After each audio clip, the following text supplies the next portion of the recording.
I was amazed to find out that my 80-year-old neighbor walks 2 miles every day.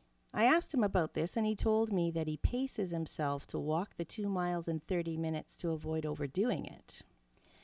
So I thought to myself, if my 80-year-old neighbor can do it, I'm sure I can.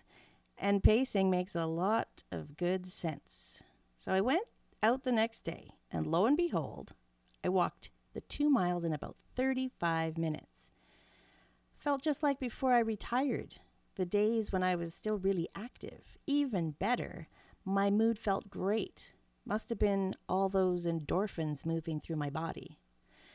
Unfortunately, trouble set in about an hour later when my whole body started to freeze up and I felt so fatigued that I couldn't get off the couch.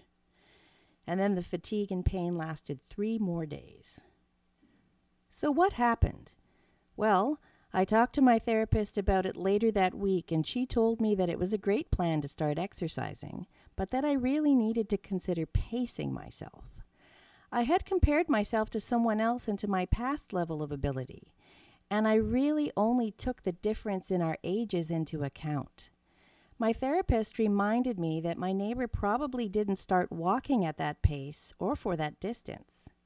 She said I would likely have been much more successful if I had started slower and worked up to my goal, even if I used to be able to walk that much further before.